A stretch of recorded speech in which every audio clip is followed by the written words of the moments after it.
Hello everybody, welcome back to Self-Help Group for UPSC. Now this is a video that was a long time due and I'm posting video after a long time. I'd already told you the reason कि what were the problems जिसकी वजह से मैं video post नहीं कर पाई. So I'm extremely sorry कि I could not give you the feedback over your answer writing. So here I am and ये video में basically I'll be talking about the answer writing and जो भी answers आपने मुझे post किए थे few of them I will be evaluating जो मैं भी आपको बताऊंगी कि what are the improvements that can be done and what should be the basic approach to start. Now, whatever I'll be telling you in this video is applicable to each and every one of you who is even starting from scratch. दूसरी चीज कि दूसरा point that I'll be dealing with is कि how to start with the answer writing. Now for this I've already posted a video जिसका link मैं आपको नीचे दे दूंगी so that it's easier for you कि आप पहले उसको देखें. That's a broad macro view कि आपको आंसर राइटिंग करनी कैसी है. And third is what about the paid test series, when should you get enrolled, या फिर आपको पहले पेड से स्टार्ट करना चाहिए, या फिर what should be the approach. And fourth which will be talking about is that how much time it takes to write a decent answer. मतलब आप कह सकते हैं कि एक अच्छा आंसर लिखने में how much time will it take me.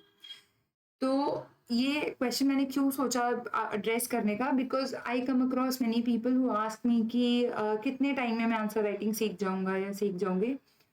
The thing is कि it all depends on your practice and your current level. आप कहाँ पर हैं. देखिए कोई भी अच्छा आंसर लिखना सीख सकता है, but the thing is it takes practice and time. आपको उस पर कॉन्टिन्यूसली इंप्रूव करना पड़ेगा. It's not a one day journey कि आज आपने स्टार्ट किया और आप आज 20 क्वेश्चन लिख देंगे और वो कल बहुत अच्छे हो जाएंगे.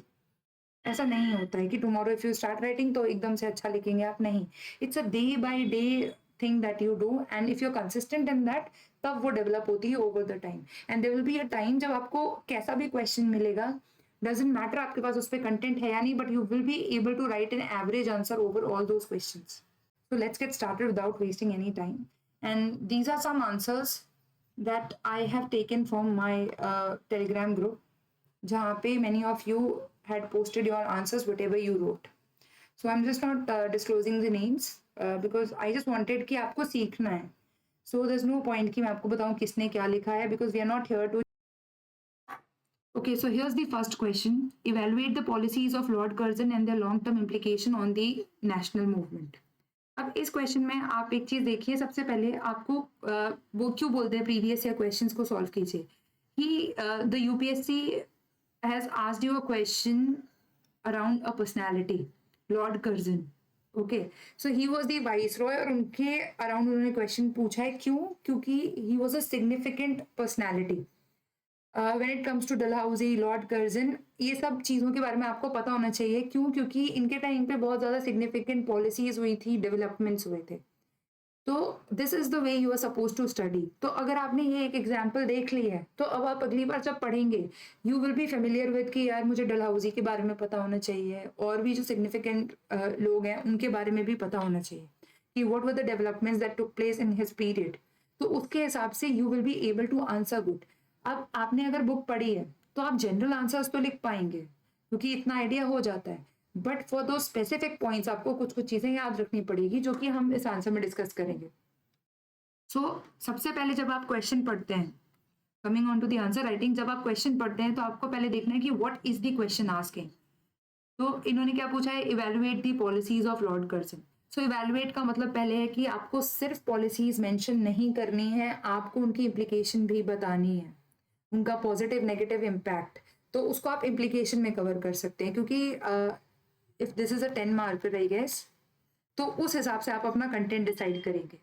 तो सबसे पहले होता है कि if they asked you policies, तो ये पहली डिमांड है. दूसरी है they asked you the long term implication. ये दो मेन डिमांड्स हैं, लेकिन since they asked you to evaluate तो आपको उसकी इम्प्लीकेशन बतानी पड़ेगी. एक आपको लॉन्ग टर्म इम्प्लीकेशन बतानी है which was there on the national movement, जो आगे जाके क्या होती है. एंड पहली जो फर्स्ट डिमांड है उसके बारे में आपको बताना है कि how were his policies. Okay, तो सबसे पहली चीज आपको पता होगा if you read about Lord Curzon कि he was an authoritarian. Okay, and मुझे लगता है इन्होंने मेंशन किया है कि he was a true imperialist. So I am first talking about the structure. और स्ट्रक्चर क्या होता है कि basically what is the pattern जो आपको फॉलो करना होता है. तो एज आई डिस्कस्ड, पहले आप पॉलिसी डिस्कस करेंगे और उसकी इम्प्लीकेशन बताएं। थर्ड में पार्ट क्या होगा, long term implication. Okay, so let's come to the introduction. Word limit के हिसाब से दिस इंट्रोडक्शन इज एप्ट, सही है, मतलब जितना बड़ा होना चाहिए उतना है, क्योंकि इंट्रो आप ज़्यादा लंबा नहीं रख सकते। It can be just 25 to 30 words, तो उस चीज़ का आप ध्यान रखिएगा। सो इंट्रोड्यूस इन्होंने कैसे किया है कि Lord Curzon was vice Roy of India from 1899 to 1905। Now this is a good thing, जब भी आप कोई हिस्ट्री का क्वेश्चन आंसर कर रहे हैं, ऑलवेज ट्राई कि आप ना उसमें क्रोनोलॉजी या फिर मतलब उसका टाइम स्केल दे पा रहे हैं। वो थोड़ा क्लैरिटी बताता है और ऑब्जेक्टिविटी देता है आपके आंसर को, कि आपको पता है उसके बारे में, कि अगर आपको उसकी टाइमलाइन पता है तो मेजरली आपको पता होगा कि what were the things happening. So this is a good way to introduce. फिर इन्होंने लिखा he was an imperialist in strict sense, he made policies that could fulfil the imperialistic and colonial needs of Britishers. Okay, so this is मतलब good introduction, आपने उतना बता दिया है जितना जरूरत था, and you have link to the question. Now coming on to this, जब भी आप लिख रहे हैं तो try to box the heading. Okay, ये कोशिश कीजिए कि आप बॉक्स कर दें, वो थोड़ा सा प्रेजेंटेबल लगता है। एंड आपने लिखा है policies of Curzon. Okay, so heading ठीक है।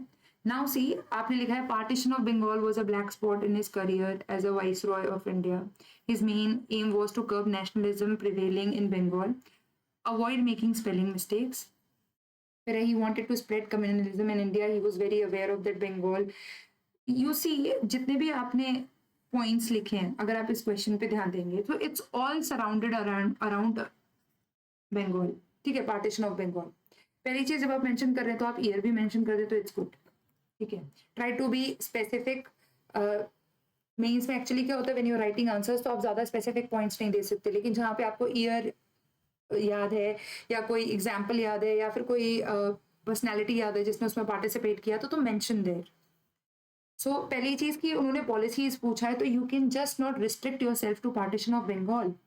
Okay, there were many things जो उनके टाइम पे हुई थी। ओके, आप अगर याद करेंगे तो इंडियन यूनिवर्सिटीज एक्ट जो था, तो आई थिंक इट वाज 1904। ठीक है, तो उसके बारे में आप मेंशन कीजिए। मतलब आई कैन अंडरस्टैंड कि आपको सारी चीजें याद नहीं रहेगी, but your main motive should be कि कभी भी जब आप मेंस में आंसर लिख रहे हैं, specially when he has just mentioned policies of Lord Curzon, so he is not restricting you to write about partition of Bengal. हम कर्जन के बारे में सोचते हैं तो हमको सबसे पहले याद आता है कि okay, it was in his tenure की पार्टीशन हैपेंड, लेकिन आपको उसके बियॉन्ड भी लिखना है, तो आपको लिखना पड़ेगा वेरियस थिंग्स जो आपको याद होगी, लाइक यूनिवर्सिटीज एक्ट आया था, फिर तिब्बत को लेके आया था, और फिर I think archaeological survey of India में के तहत भी उन्होंने मॉन्यूमेंट प्रिजर्वेशन को लेके कुछ किया था। ओके, सो और फिर आप बंगाल पार्टीशन तो लिखेंगे ही लिखेंगे। तो ये हो गया। फिर पुलिस कमीशन भी उन्होंने इस्टेब्लिश किया था, आई थिंक 1902 के आसपास। So there are only 3-4 points that I रफली रिमेंबर। ठीक है, तो इतना ज्यादा याद नहीं करना है, बट मेजरली आपको अगर 3-4 चीजें भी याद हैं तो वो काफी हैं, बट उनको मेंशन कीजिए। It should not look like कि आपने सिर्फ एक डायमेंशन दी है, इसी को कहते हैं कि मल्टी डायमेंशनल चाहिए। एंड दिस आपको ये चीज ना आप इम्प्लीकेशंस में लिख सकते हैं, this is not something that you have to write here. यहाँ पे आप पॉलिसीज लिखिए कि वो क्या क्या चीजें लेके आए थे, और उसका आप चाहें तो आप साथ में तो ये जो आपने लिखे हैं, अगेन आपने सब कुछ उसके जस्ट बाद का लिख दिया है, स्वदेशी मूवमेंट एंड एटसेट्रा। ठीक है, सो आप लिख सकते हैं कि लॉन्ग टर्म इम्पैक्ट क्या हुआ था, कि it was meant for dividing people. Okay, but उल्टा क्या हुआ था, after the partition of Bengal there was a feeling of nationalism. Okay, mention about this, just let me write properly. Okay, so there was a feeling of nationalism. फिर आपने एक aspect दे दिया कि long term impact में स्वदेशी movement का। फिर आप एक और चीज बोलते हैं कि this gave rise to communalism. Okay, which you missed in this. ये कुछ मेजर पॉइंट्स होते हैं। ओके, फिर उसके अराउंड आप पेरिफेरल या थोड़े से कम पॉइंट्स लिख सकते हैं, बट जो मेजर चीजें वो आप लिखिए। Why? Because the division was based on religious lines, although he gave the reason as the administrative convenience, but obviously that was on religious lines. Okay, Muslim and Hindus. तो उसने एक communal angle दिया था उस चीज को, जो कि that give rise to eventually communal politics in India. Okay, so this is a long term impact. So always remember, जो मेन क्वेश्चन की डिमांड हो, जैसे कि पॉलिसीज हैं, तो एटलीस्ट आपके पास इस पे 5 पॉइंट्स हो, 4 to 5 good points, and second पे भी 4 to 5. एंड इन बिटवीन आपको अगर थोड़ा बहुत इम्पैक्ट देना है, जैसे आपने यहाँ पे impact of partition of Bengal लिखा है, तो उसकी जगह पे आप पार्टीशन ऑफ बंगाल का नहीं, आप ओवरऑल इम्पैक्ट बताइए कि क्या था. Okay, so it was centralised in nature ना, गवर्नमेंट के कंट्रोल में आप यूनिवर्सिटीज को लेके आना चाह रहे थे, तिब्बत को भी आप वो करना चाह रहे थे.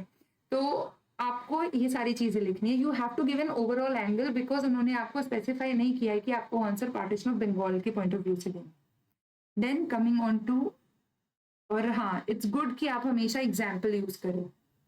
ओके, तो जब आप नेशनलिज्म फीलिंग की बात कर रहे हैं, तो आप बहुत सारी चीजें लिख सकते हैं कि people were tying rakhis, and वो थोड़ा ये था. फिर आपने नेशनलाइज एजुकेशनल वो सेटअप किया था, तो उन सब चीज़ों के बारे में लिखिए. लास्ट में when you come to this, जो आपका कंक्लूजन है, ओके, तो कंक्लूजन में आप क्या लिखेंगे कि contradictory to his policy of divide, policies of Curzon gave rise to anti-partition movement which accelerated Indian national movement by spreading it among general masses. Okay, so this is an average conclusion. तो आप ऐसे भी लिख सकते हैं, and you can say कि वही contradictory to his policy of divide and rule. This is something that helped in giving feeling of nationalism और वो सब. Okay, so here I was not about to discuss the content. ठीक है, content आपको बहुत सारा मिल जाएगा, बट द थिंग इज आपको एक बेसिक चीज पता होनी चाहिए कि are you addressing the question correctly.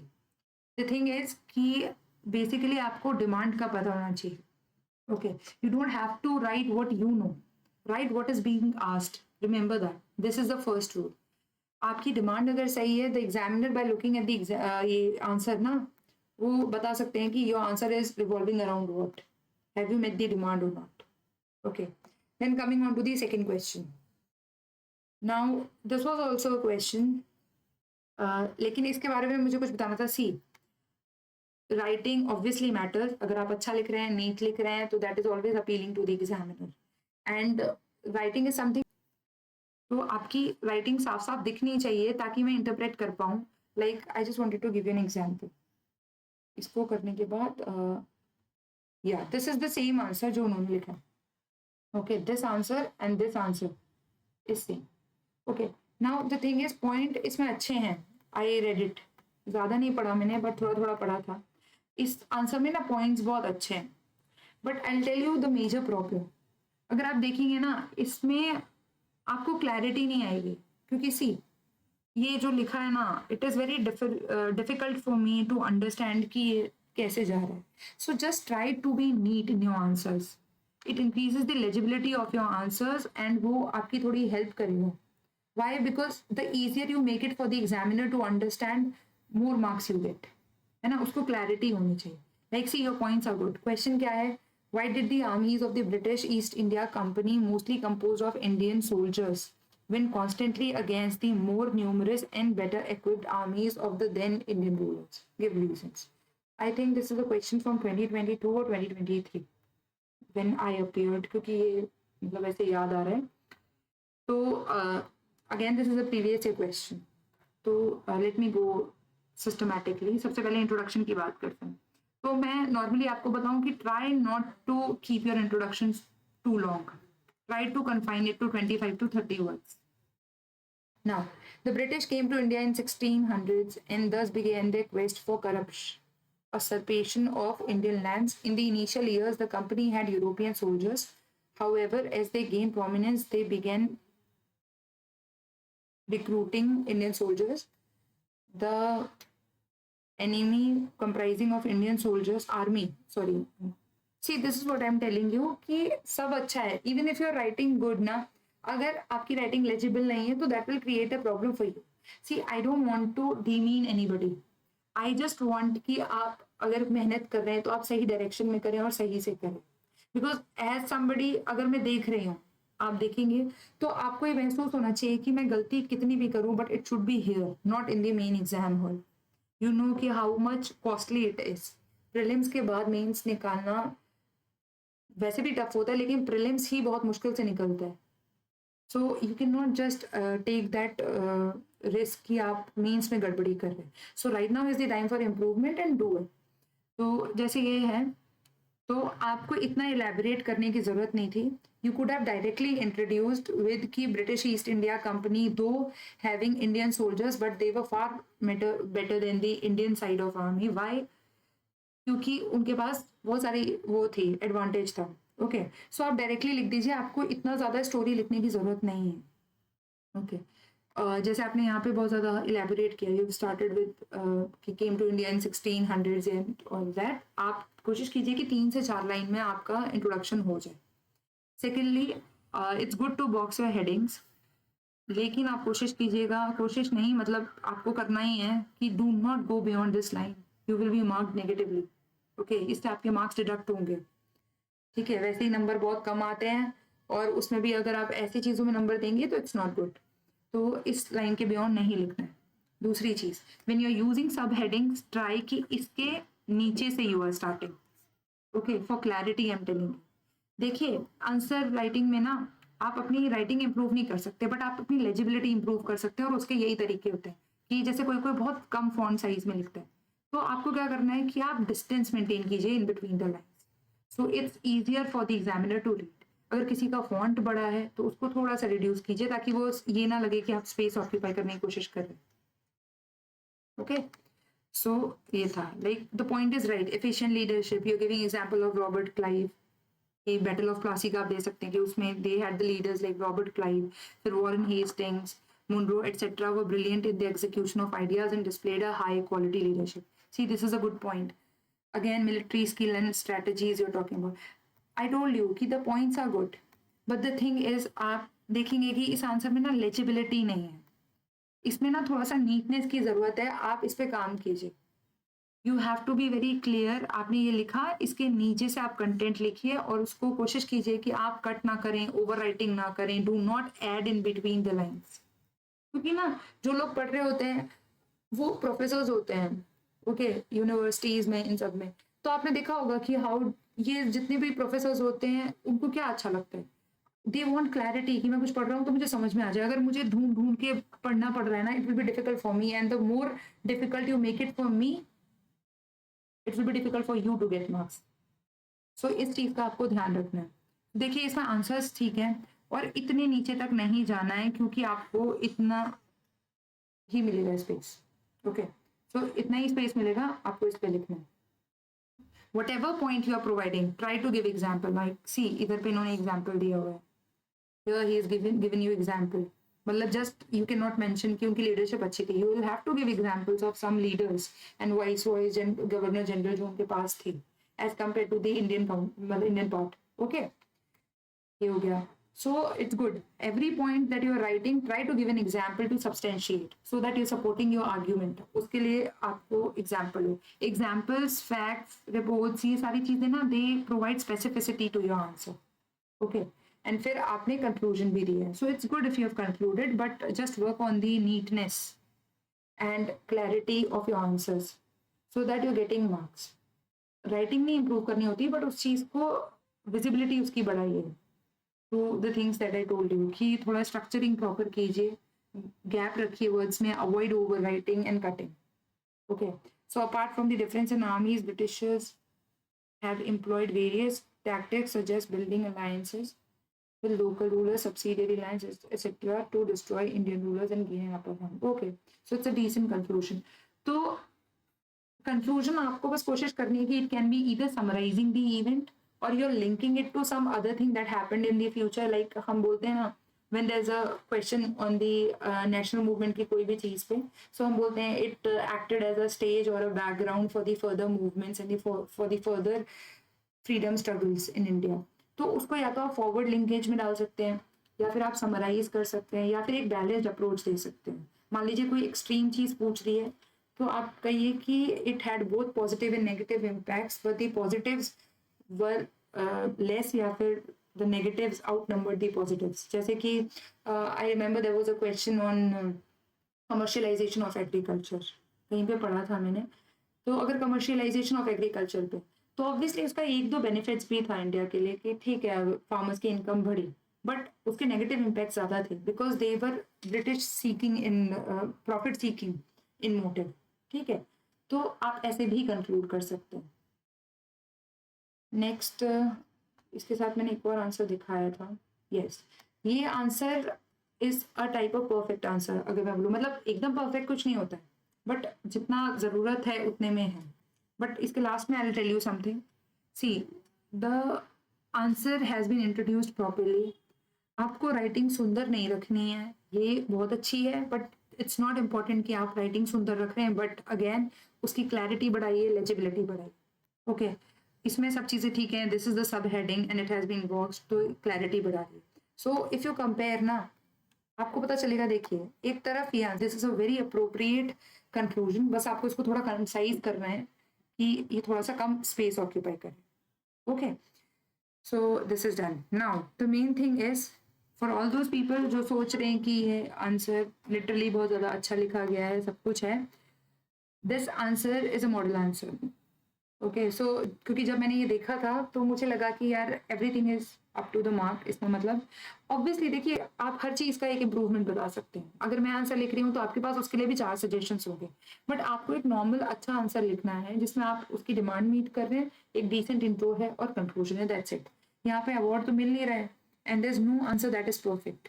Okay, the questions that come into UPSC, सबके आंसर्स आपको मॉडल मिलते हैं, बट मॉडल आंसर्स में भी बहुत मिस्टेक्स होती है। You just have to meet the basic demand of the question, and that is what we are supposed to do, and that is what we are dealing here। कि आपको demand समझ में आए। GS2 और GS3 की जब आप बात करेंगे तो वहाँ पे जैसे कि कुछ नॉर्मली उन्होंने इशू पूछा है तो आपको वहाँ पे वे फॉरवर्ड भी देना पड़ता है। Okay, you have to be solution oriented. तो वो वहाँ पे डिस्कस करेंगे, क्योंकि हिस्ट्री में क्वेश्चन आंसर करने का कुछ अलग तरीका होता है और GS2 और GS3 में अलग होता है, because this is a static subject. इसमें आपके पास कोई सोल्यूशन नहीं है, वे फॉरवर्ड नहीं है, आप गवर्नमेंट इनिशिएटिव्स नहीं बता सकते। Okay, so this is something जो आपने पढ़ी हुई है आपको वही लिखनी है। इट्स जस्ट दैट कि avoid writing generic and have example. So the person who's written this, मैं इस क्वेश्चन को लिख के I search for in the Google and I found out कि this is a kind of model answer जो मुझे एक साइट पे मिला था। ओके, तो मैं आपको बोलूंगी कभी भी मॉडल आंसर को देख के अपना आंसर मत लिखिएगा, because it will not help you, क्योंकि आप ब्रेन स्टॉर्मिंग नहीं कर रहे ना। सी, until and unless you brainstorm and you think over those things, आप आंसर कैसे लिखेंगे? You have to write these answers in 7 minutes, और 7 मिनट्स में लिखने के लिए ना आपको खुद सोचना पड़ेगा। If you are equipped to writing after looking into the model answer, तो this will be a problem for you. Okay, starting में ठीक है अगर आपको ये अप्रोच काम आ रही है, बट ट्राई कि आप अपने तरफ से लिखें एंड देन यू सी कि कौन से ऐसे पॉइंट्स थे जो मेरे से रह गए। Okay, so this is the thing. Next is, again, this was a question: what was the difference between Mahatma Gandhi and Rabindranath Tagore in their approach towards education and nationalism? Okay, so there are two answers on this। ठीक है, अब ये answer जो है, ठीक है, आपने introduce किया है, good. See, there can always be a better introduction, there can always be a better conclusion. अगर वो मुझे लगता है कि ठीक है काम कर जाएगा, तो I am not improving you on these things, क्योंकि मुझे लगता है this always a better thing जो कि मतलब हमेशा लिखी जा सकती है। Now you have written education, try to write a complete heading. Now you have written education, so try to write a complete heading, like you have to write approach towards education। okay, पहली चीज है। Now आपने ये tabular format में comparison के तरीके से दिया है, बट आई वुड से कि इफ पॉसिबल आप एक पेज पे एजुकेशन का लिखिए। लाइक आई टेल यू कि कौन सा ठीक रहता है, बिकॉज इन्होंने कंपैरिजन नहीं पूछा, इन्होंने डिफरेंस पूछा था। हाँ, तो ठीक है, मतलब this is also a good approach, आप ऐसे भी कर सकते हैं। और एक और तरीका है जिसमें आप कर सकते हैं, I tell you, just a moment. Suppose आप लिख रहे हैं तो आप पहले लिखिए अप्रोच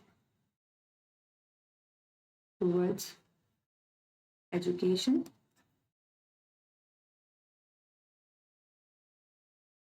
लिखा आपने, उसके बाद आप पहले रविंद्रनाथ टैगोर के लिए लिखें। Okay, and write your points here. 3 points for this. Then you write about Mahatma Gandhi. Then 3 points for this. Then next, approach towards nationalism. Okay, जब आप ये लिखेंगे, again you write about Mahatma Gandhi and then Rabindranath Tagore and यहाँ पे. So even this is the approach. और जो आपने लिखी है वो भी ठीक है. जो आपको लग रहा है कि सही काम कर रही है आप वैसे दे दीजिएगा. ओके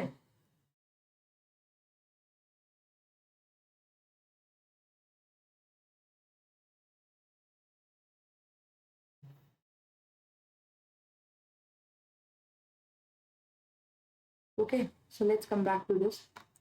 सो आपने ये कर दिया है, ठीक है. So Mahatma Gandhi and Rabindranath Tagore are the pioneer of Indian freedom struggle, one giving impetus to Swadeshi and other setting national ideology for these movements. Okay, ठीक है. तो वन की जगह पे आप यहाँ पे महात्मा गांधी एंड रविंद्रनाथ टैगोर लिख दीजिए, बिकॉज आप पहली बार मेंशन कर रहे हैं. तो क्या है ना, how will you make clear कि आपने ये किसके लिए बोला है, स्वदेशी वाला and national ideology. Okay, so that is the thing. And avoid short forms. Okay, now फिर आपने इसमें डायमेंशंस दिए हैं कि यू टॉकिंग अबाउट सपोर्ट, फिर कौन सी लैंग्वेज में करते थे, work, initiative. Avoid these mistakes. ठीक है. See, this is something specific that you've mentioned. You've mentioned about Nayi Talim. Okay, so it's good. And you could have mentioned about Shanti Niketan. Okay, examples में I'm talking about. He was Mahatma Gandhi was a supporter of vocational education. ठीक है, skilled. मतलब he was more practical in approach कि जो कि आपको practical या फिर vocational skills में development दिलाए. Okay, and Rabindranath Tagore की was a humanistic approach, all round development. Okay, so ठीक है. As I already told you कि I'm not here to discuss on content, क्योंकि वो आप जब मॉडल आंसर में देखेंगे या फिर अपने कंटेंट में देखेंगे आपको मिल जाएगा. Again right a complete heading. Okay, और उसके बाद तो ये इसके नीचे नहीं लिखना है. अब मैंने वो आपको ऐसे क्यों लिखा था, क्योंकि वो ना लिखने में ज़्यादा नीट लगता है. तो आप दोनों में से कोई भी अप्रोच ले सकते हैं जो भी आपको सूट करे. ओके, अगेन सी यही सेम आंसर इन्होंने भी लिखा है. तो अगेन ये भी इन्होंने डायमेंशन दी है. अवॉइड राइटिंग हियर, आपको यहाँ नहीं लिखना है. Okay, so since this is static तो इसमें ना कंटेंट पे ज्यादा करने के लिए कुछ होगा नहीं. आप बस एग्जांपल्स दे सकते हैं, जैसे कि बोला कि नई तालीम, दैट इज द कीवर्ड जो आपको यूज करना है. See she is also written here. I don't know she है या ही है, आई एम सॉरी, मैंने ध्यान नहीं दिया. फिर ये हो गया. उसके बाद सी जो भी है उन्होंने ये मेंशन किया शांति निकेतन.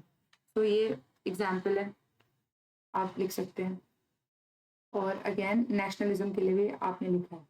अब जब आप ऐसा क्वेश्चन लिख रहे हैं, okay, so see they asked you about the difference. One more thing that you can do is you can write 2 points of similarity as well.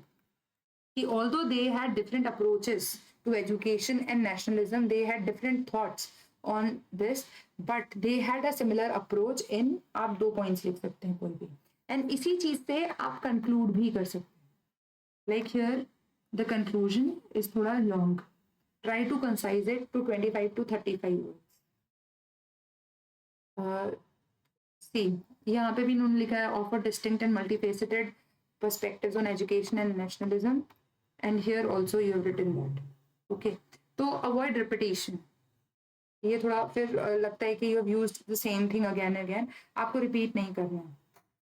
Okay, and here also that both being torch bearers of freedom, struggle, unity, all section by concepts such as Sarvadharma, Sambhava, or literary works such as Where the Mind is Without Fear.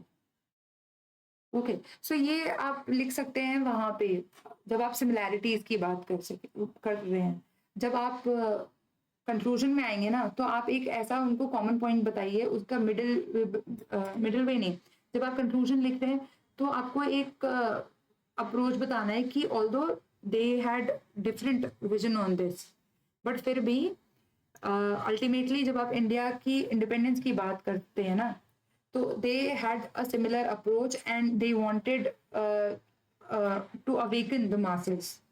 ठीक है, एक humanistic approach मतलब allround development पे focus करते थे, और one was concern about the morals and ethics in the society when you talking about Mahatma Gandhi. So आप ऐसे भी कंक्लूड कर सकते हैं। तो आई होप आपको थोड़ा बहुत आइडिया मिला होगा। एक वीडियो में we will be discussing on toppers answer copy. इसमें मैं बस डिस्कस कर रही थी कि आप क्या बेसिक चीजें हैं जिसपे इंप्रूव कर सकते हैं, क्योंकि जहां तक मुझे लग रहा है ना कंटेंट देख के, आई don't no I M right और नॉट, मुझे ऐसा लगता है कि शायद आप लोगों ने कुछ कंटेंट देखा है पहले और फिर लिखा है। तो जब आप ऐसे लिखते हैं तो फिर उसमें ना मेरे पास ज्यादा इंप्रूवमेंट का स्कोप नहीं है, बिकॉज सी इसमें आपने डिमांड सही लिखी है। कंटेंट पे मैं आपको बता दूं अभी दो एक्स्ट्रा पॉइंट, जैसे मैं उसमें बोल रही थी कि ठीक है you could have mention universities act लिखिए, तिब्बत के बारे में लिखिए, फिर कैलकाटा कॉरपोरेशन एक्ट भी था जो उनके टाइम पे आया था। I am talking about the answer on Curzon, Lord Curzon. तो उस पर लिख सकते हैं, बट कंटेंट ऐसा है जो आप पढ़ेंगे और वो इम्प्रूव होगा टाइम टू टाइम। बट कुछ बेसिक चीज़ें होती हैं स्ट्रक्चरिंग में जो मैंने आपको बताया है कि उस पर गलती ना करें। ओके, लाइक जो था कि उसमें आपने सारे डायमेंशंस पार्टीशन ऑफ बंगाल के अराउंड ही दे दिए हैं। सो avoid those kind of mistakes. आप कोशिश कीजिए कि आपके आंसर में जितना ज़्यादा डायमेंशंस होंगे, जितने आस्पेक्ट्स वो कवर करेगा, उतना आंसर वो अच्छा लगता है। Coming on to this again, तो सबसे पहला था हाउ टू स्टार्ट। मैंने आंसर राइटिंग का पहले मैंने आपको बता दिया फैक्टर्स में कि आप पहले डिमांड पे ध्यान दीजिए। स्ट्रक्चरिंग आपकी सही होनी चाहिए। स्ट्रक्चरिंग मतलब इंट्रो के बाद अगर आप बॉडी में आ रहे हैं तो use proper headings, sub headings और कंप्लीट हेडिंग यूज कीजिए। फिर how to start, I already told you कि आप पहले प्रीवियस ईयर क्वेश्चंस को अटेम्प्ट करने से स्टार्ट कीजिए। उसके बाद आप सोचिए कि आप किसी टेस्ट सीरीज में एनरोल करेंगे कि नहीं, या फिर आप दूसरे टेस्ट लेंगे कि नहीं, क्योंकि previous year question I already told you कि आपको दो चीज़ों में हेल्प करता है। पहली चीज़ वो आपको ये बताएंगे what are the areas important and what is the type in which UPSC asks you question. दूसरा, you are already be preparing on the lines of UPSC. तो इससे ज़्यादा अच्छा क्या होगा। ओके, तो जब आप ये देख रहे हैं तो ये एक फ्री सॉल्यूशन है कि आप आंसर लिखिए और फिर उसको कंपेयर कीजिए मॉडल आंसर से कि have you met the demand of the answer और not. Third is paid test series. तो मैं आपको मना नहीं कर रही हूँ पेड टेस्ट सीरीज के लिए, आप कभी भी लें, but please trust me on that कि first attempt all the previous question at least 7 to 8 years के, उसके बाद ही पेड टेस्ट सीरीज पे जाइएगा। एनी मेंस राइटिंग प्रोग्राम जो आप अभी एनरोल कर रहेंगे या कर रखा होगा आपने, बिलीव मी आप उसका पूरा फायदा नहीं ले सकते, क्योंकि आप एक बेसिक स्टार्टर होंगे। आप अभी स्टार्ट कर रहे हैं तो हाउ आर यू नोइंग कि how will you advance on that. वो उन लोगों के लिए फायदे में है जिन्होंने थोड़ा बहुत आंसर राइटिंग की होती है और उनको फिर इम्प्रूव करना है। But if you are somebody is starting from scratch, आपको फायदा यही है कि आप पहले प्रीवियस ईयर क्वेश्चन से स्टार्ट करें। Okay, last, how much time it takes to write a decent answer. एक डिसेंट आंसर लिखने के लिए it depends on at what level you stand right now. तो आपको पहले इस चीज़ का ध्यान रखना है कि आप कंसिस्टेंटली प्रैक्टिस करें। ऐसा नहीं है आज आप एक दिन में 40 क्वेश्चन लिख लेंगे, अगले दिन यू आर एक्सपेक्टिंग कि आप और अच्छा लगेंगे। It's a improvement that is done day by day. आज अगर 1% इम्प्रूव है, कल 1.5 होगा, फिर 2% होगा, एंड इवेंचुअली इसलिए कहा जाता है कि जब आप पीछे मुड़ के देखेंगे 4 महीने पहले जो आपने आंसर लिखा था उसमें और आज में सिमिलैरिटी नहीं होगी, आपको लगेगा यार ये मैंने ही लिखा है, क्योंकि तब तक आपको पता होता है कि कैसे अप्रोच करना है। आपको पता है कि अपने आंसर को स्पेसिफिसिटी कैसे देनी है। You can not just right generic statements. तो आपके पहले आंसर में और बाद में जो आपने प्रैक्टिस के बाद लिखा होगा उसमें बहुत फर्क होगा। Okay, so these are the questions that I wanted to tell you about answer writing कि आप लिख रहे हैं। तो एक डिसेंट आंसर में अगर मैं आपको समराइज करूँ कि how are you suppose to go, तो सबसे पहले आपको क्या करना है, मैं एक स्ट्रक्चर बता रही हूँ। Ideally you have read a question, ये आपका क्वेश्चन था। पहले आप इसको डिवाइड कीजिए कि इस क्वेश्चन में पूछा क्या है। ठीक है, तो आपको पहले देखना है कि what are the demands of the question. तो जैसे अभी हम कर्जन वाले क्वेश्चन का एग्जांपल ले लेते हैं कि evaluate the policies of Curzon and उनकी implications, long term implication. Now since the evaluate word is used, तो आपको पता है पॉलिसीज ये एक्सप्लिसिटली मेंशन्ड है। ओके, पॉलिसीज एक्सप्लिसिटली मेंशन्ड है, लॉन्ग टर्म इम्प्लीकेशन आपको बतानी है उसकी। ये दो डिमांड्स क्लियर है। और अगर मैं लिखूंगी तो मैं एक और एंगल दूंगी कि पॉलिसी का इम्प्लीकेशन क्या था। तो वो आप शॉर्ट टर्म में भी बता सकते हैं या इमीडिएट जो था वो बताइए, क्योंकि long term they already asked it. तो आपके सबसे पहले एक इंट्रो आएगा जिसमें आप लॉर्ड कर्जन का टेन्योर बताएंगे। ओके, और आप ये बताएंगे कि okay he was authoritarian and centralized approach था उनका, ठीक है, वो थोड़ा एम्पायर को एक्सपैंड करना चाहते थे, तो he was more regulatory in nature.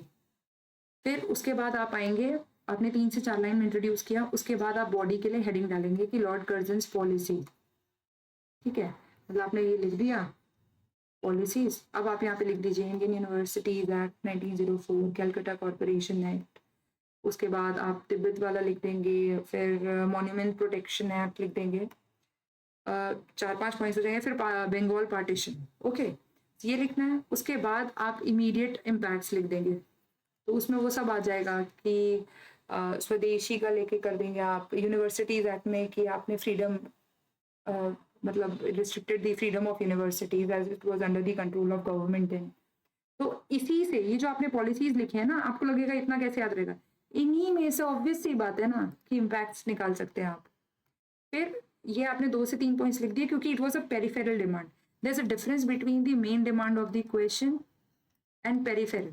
तो पेरिफेरल में आप थोड़ा सा पॉइंट कम कर सकते हैं, 2 से 3 लिख दिए, लेकिन जो मेन डिमांड्स होती हैं उस पर ट्राई किया आप 4 से 5 पॉइंट एटलीस्ट लिखें विद एग्जाम्पल्स। फिर लास्ट होगा लॉन्ग टर्म इम्प्लीकेशन, जो मैंने आपको बता दिया कि ठीक है नेशनलिस्ट फीलिंग थी, फिर स्वदेशी मूवमेंट उसकी वजह से आया था। ओके, और हाँ एक और चीज आप लिख सकते हैं कि it gave rise to extremist movement, ठीक है, जो एक्सट्रीमिस्ट थे वो इसी टाइम पे आके पॉपुलर हुए थे ना 1905, that eventually led to the 1907 Surat split. तो ये भी आप मेंशन कर सकते हैं। सो दिस इज हाउ आप अगर याद करेंगे ना, इसको कहते हैं ब्रेनस्टॉर्मिंग। जस्ट अ मोमेंट, तो जब आप लिखेंगे तो आपको अपने आप याद आएगा। Okay, and then conclude with this कि although his approach was for the divide and rule, but eventually it led to the rise of nationalism in India, which furthered in the upcoming वो national struggles, ठीक है। तो आप ऐसे इसको conclude कर सकते हैं। तो this is an ideal approach जो आपको फॉलो करना है। अब इससे हटके भी आप थोड़ा ऊपर नीचे कर देंगे तो चलेगा, but you should meet the basic demand of the question, that is important. तो आई होप मैंने आपको इसमें बताने की कोशिश की कि आपको बेसिक आंसर राइटिंग कैसे करनी है, आपको अपने आंसर की लेजिबिलिटी पे ध्यान देना है। These are some things that I wanted to tell you. Legibility पे, क्लैरिटी पे ध्यान दीजिए कि आप ओवर राइटिंग ना करें। सबसे पहली चीज देखिए, किसी भी इंसान में आप उससे बाद में करते हैं, सब करते हैं, सबसे पहले आप देखते हैं कि वो इंसान ओवरऑल आप देखते हैं, तो कितना भी कहा जाए ना कि आप सूरत पे मत जाइए, इस पे मत जाइए, बट यू नो दैट कि व्हाट इज प्रेजेंटेबल, आंखों को वो चीज भाती है। ओके, तो मैं यहाँ पे ये नहीं बोलूंगी कि उस चीज का बिल्कुल फर्क नहीं पड़ता। If your work is neat and written in good handwriting, obviously it has an impact. तो हैंड राइटिंग आपके हाथ में नहीं होती है, and neither am I telling you to improve on that, but I'm telling you कि make your work neat and legible, that will fetch you marks। जो चीज पढ़ने में ही नहीं आ रही तो doesn't matter आपने कितना लिखा है, but वो ऐसी तो हो ना कि आप इंसान को समझ में आए। so just focus on that thing। तो वो सबके लिए थी, and we are here to improve। तो आपके पास अभी बहुत टाइम है, write your answers well, अच्छे से उनको प्रैक्टिस कीजिए extensively। okay, this is the time to prepare for mains and it will help you immensely in the next attempt। Okay, so this is all for this video.